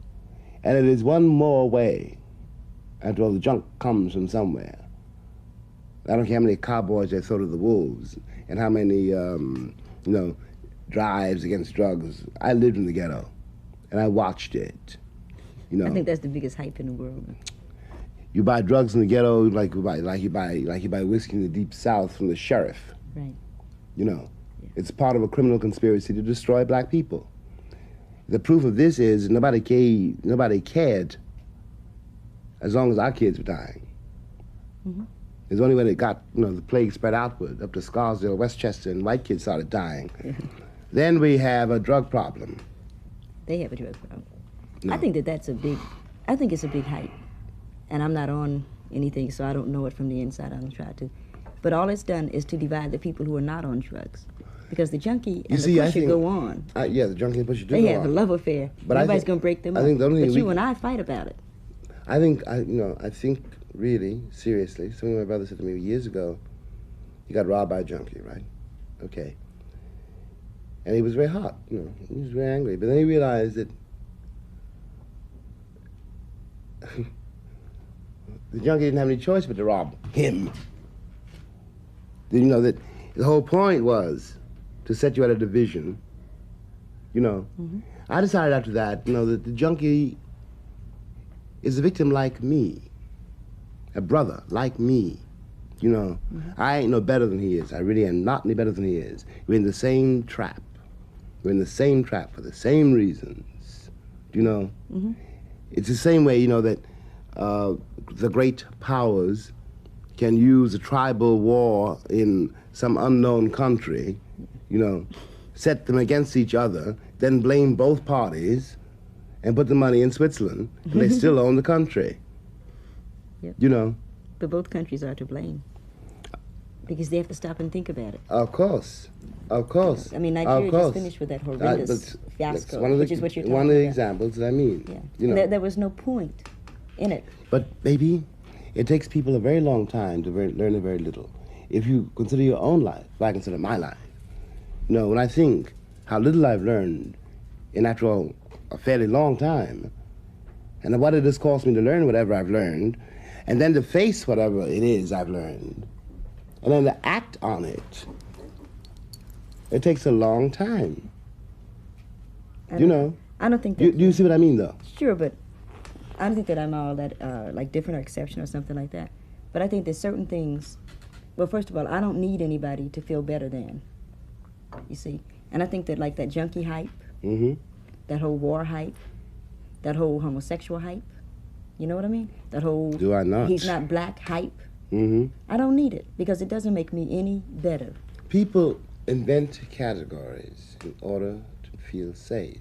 White people invented black people to give white people an identity. No. But it's Cats who think of themselves as straight invent faggots so they can sleep with them. That's true. Without becoming a faggot themselves. Somehow. It's a hype, though. If you're a writer, you're forced to look behind the word into the meaning of the word. Into the actions produced by the word. Yes. You're responsible for what that word means. I agree. You have to find a way to use that word to liberate the energy in that word, so it has a positive effect on the lives of people. There is such a thing as a living word. The word was made flesh. That's right. That's not a mystical statement. No, it's true. I've seen it. I'm just always amazed at the number of hypes, though, that people go for. If you don't eat meat now, you're somehow better than somebody who has a pork chop. Look, baby. And what does it matter? Baby, I told you. Baby, I told you. I told you before. Some things seem new to you. It doesn't seem new to you. No. It's one of the problems with being I just can't get over how people continue the BS? When we see that it has nothing to do Because they're with afraid to let it go. But they're perpetuating their own destruction. You tell that to some white South African farmer. I can't tell that to some black guy. You know what I mean? That you're It's not buying on that level the of destruction of your children. He doesn't have to hear it. I mean, Yes, I see, we know. talk at counter purposes sometimes. The white South African does not have to hear me. You know what I mean? Yeah. If his children are shut tough. If I walk down the street and tell some cat, listen, so what if you don't eat meat and you eat imported sugar? You're a nigger. You understand? He gets mad at me. Yeah, but you have to understand why he gets mad at you. Because First he's of a all, nigger. first of all, he ain't mad at you. He's mad because what you told him is the truth. It's true. You're mad. He's mad because you peeped his whole card.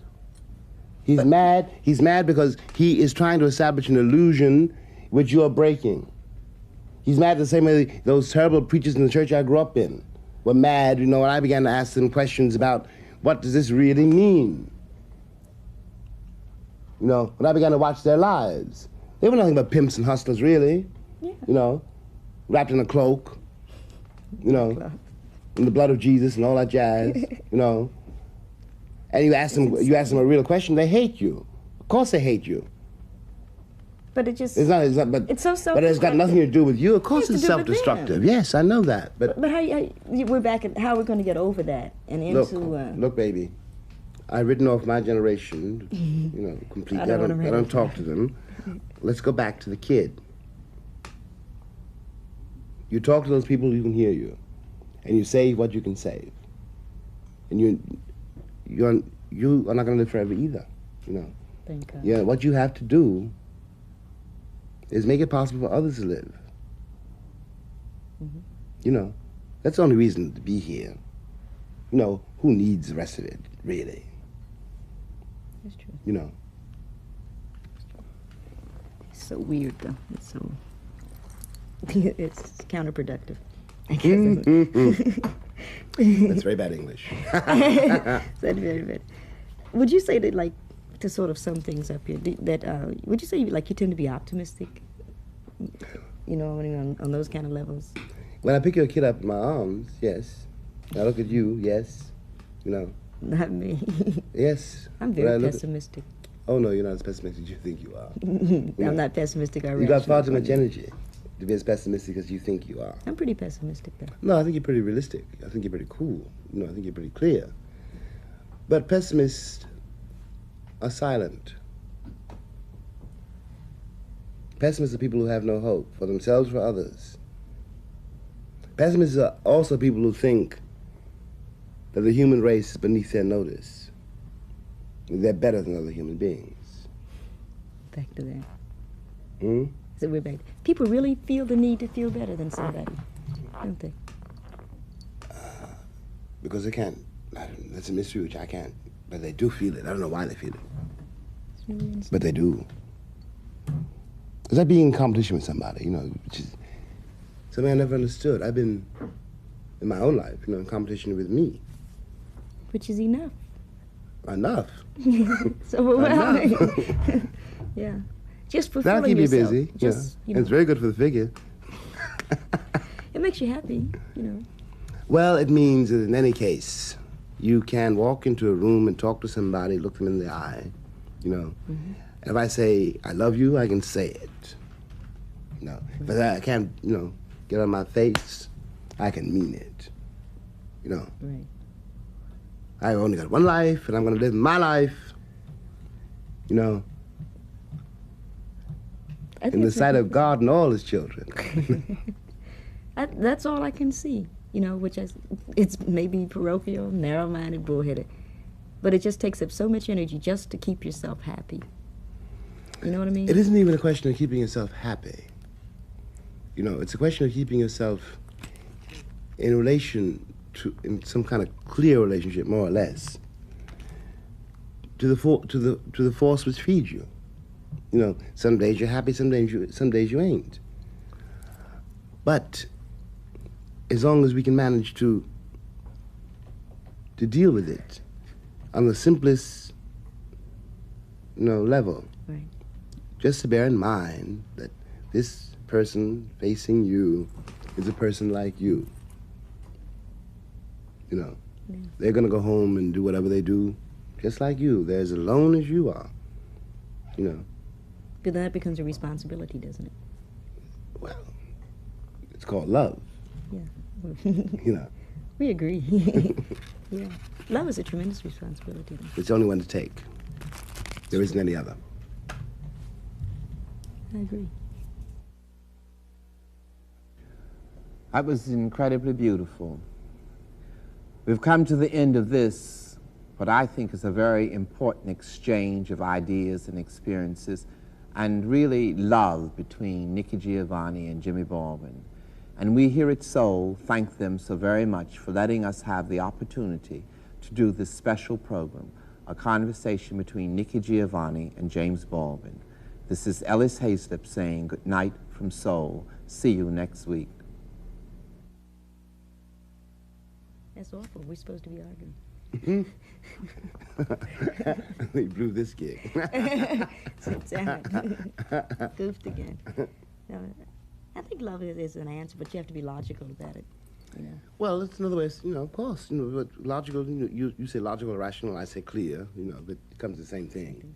You can't be romantic about it. No, you can't be romantic about love. That's all, no. Yeah.